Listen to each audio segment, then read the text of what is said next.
A group of Golden Valley residents are sounding the alarm over the possibility that the city could put a new fire station in their neighborhood. As Delane Cleveland reports, Golden Valley is trying to place the station in a spot with easy access to Highway 100. My house is directly behind the big pine trees. For more than 35 years, Karen Bainey has lived in a home overlooking Golden Valley's Scheid Park. Yeah, we raised all of our kids here. They all sled here. They all skated here. The park attracts people for all types of recreation opportunities. And one day, Luke Stitchen would like to raise his own kids here. Golden Valley seemed like such an inviting place to, have a young family. So many kids always over here at the park.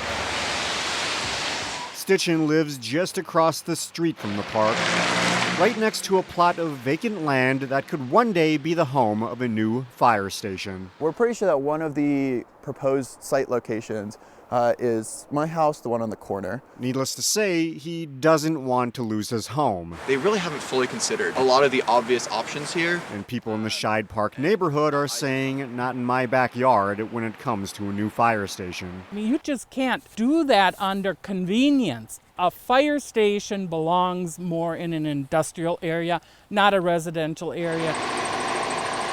Golden Valley is in the process of switching over to a duty crew staffing model, which means firefighters would be on staff 24/7. But in order to do that, they would have to shut down 2 of their 3 fire stations and build a new one with modern-day amenities that's also centrally located. We want to provide the best services to our community, and placement of that station is critical to that discussion. From the chief's perspective, a fire station near Duluth Street and Highway 100 is the best placement of that station to allow for optimal response time during an emergency. We are trying to solve a problem. There is no simple solution to this problem, and no matter how we go about it, it's going to impact our residents and our businesses in our community. Neighbors hope the city weighs all options before making a decision. You're looking at a lot of heartache, displacing a lot of homes and ruining a neighborhood.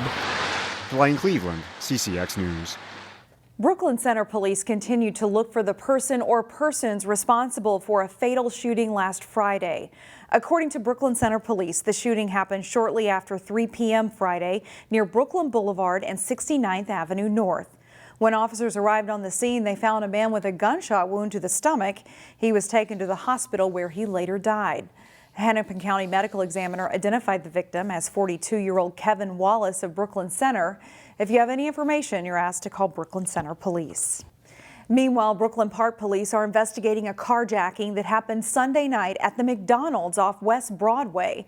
According to police, the victim was in the drive-thru when he noticed a man going up to cars asking people for food or money. When the man reached the victim's car, he implied he had a gun and told the driver to get out of the vehicle before taking off with the victim's car.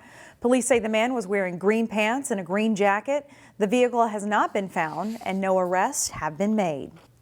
At the state capitol, there's a push to increase funding for the Attorney General's office by more than $4 million. A committee chaired by Representative Jenny Cleavorn of Plymouth considered the funding bill Tuesday. Attorney General Keith Ellison says funding for the office has been flat over the last 20 years. County attorneys are backing the bill, saying they need more help prosecuting violent and white-collar crimes. However, Republicans serving on the committee, including Representative Danny Nadeau of Rogers, raised questions about accountability and efficiencies in the AG's office, wanting to make sure the extra funding would be well spent.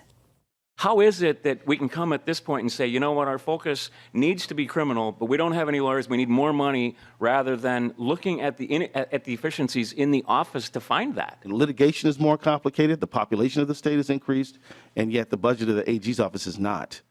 The Attorney General's office is largely set up to handle consumer matters, everything from antitrust cases to charity fraud.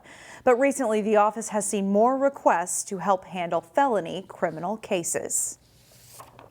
The State Patrol says the lack of a seatbelt played a role in a fatal single-vehicle crash over the weekend in Brooklyn Park. The crash happened just after 1 a.m. Saturday on Highway 610 near Highway 252. The county medical examiner says 55-year-old Bradley Knowles of Blaine died of multiple blunt force injuries. The State Patrol says Knowles was traveling eastbound when his pickup truck went off the highway toward the center median and rolled over. State troopers say he was not wearing a seatbelt. Today's standout student is involved in 7 clubs at Armstrong High School, all connected to service or mentoring others. We feature an 18-year-old from Brooklyn Park for today's standout student, Amal Rashid from Armstrong High School. 4 days left, and then we're halfway through senior year. The semester is winding down at Armstrong High School. This is our handy-dandy GPA calculator cheat sheet. And students are double-checking what they need to get the grade they want. I want you to know where you're at going into Friday, which is end of semester. But in this college prep class, there's one student who seems pretty unfazed. Yeah, it was a pretty quick lesson. Because 18-year-old Amal Rashid knows she's in good shape.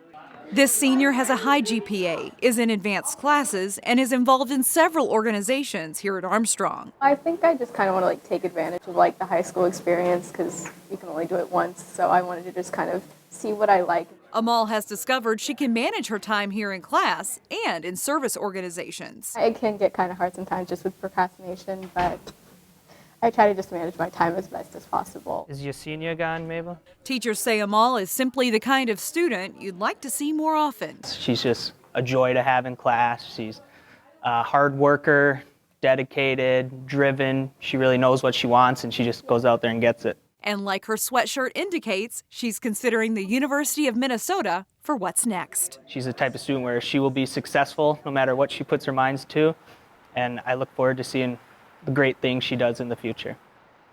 Amal is thinking about majoring in either psychology or special education.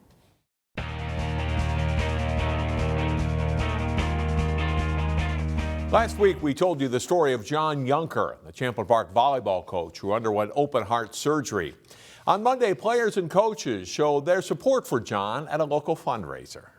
Wall-to-wall players Monday at the Minnesota Select Volleyball Center. All to support Coach John Yunker. The clinic was the idea of Izzy Ashburn, former Champlin Park player and currently the setter for the University of Wisconsin. Youth of all ages could sign up for one or all of the sessions that ranged in topics from serving to passing to defense. So many families have chosen to share some volleyball today and support John. It's just fantastic. And we had just over 240 sign up, and then each clinic has, you could sign up for the clinics individually. So I'd say on average we're like 150 to 160 kids for each of the hours on 8 courts, so it's packed. All of the coaches here volunteered their time.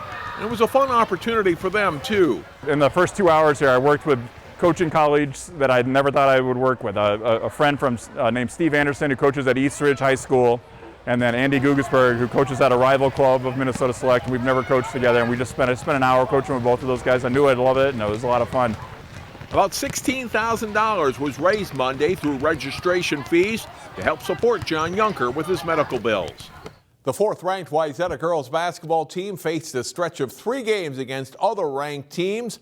That started with a matchup against unbeaten St. Michael Albertville. Wayzata coming into the game with an 11-1 record. STMA at 12-0 in the first of 2 meetings this season.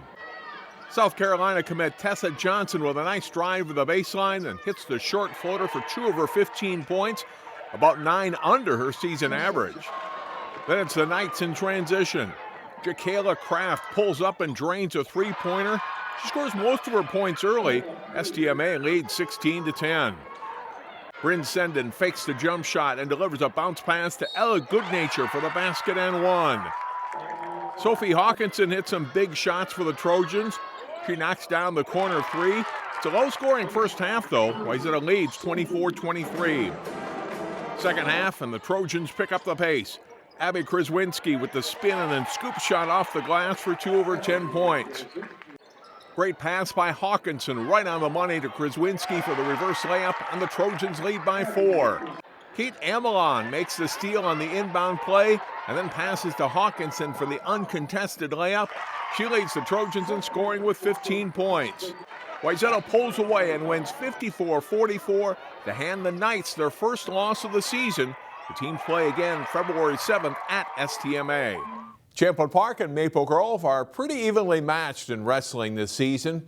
Jason Malillo was there when the Crimson took on the Rebels in a Northwest Suburban Conference match.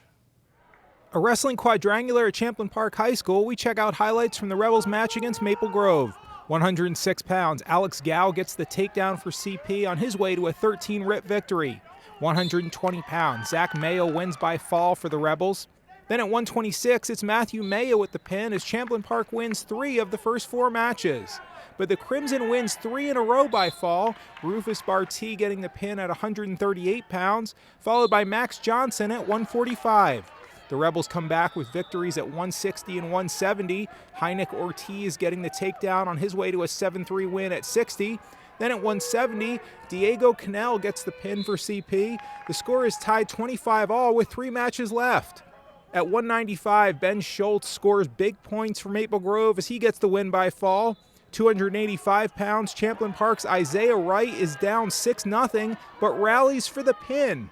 It's not quite enough for the Rebels, though, as Maple Grove wins the duel 37-31. Jason Malillo, CCX Sports. Find more prep sports games and highlights at ccxmedia.org and follow us on social media.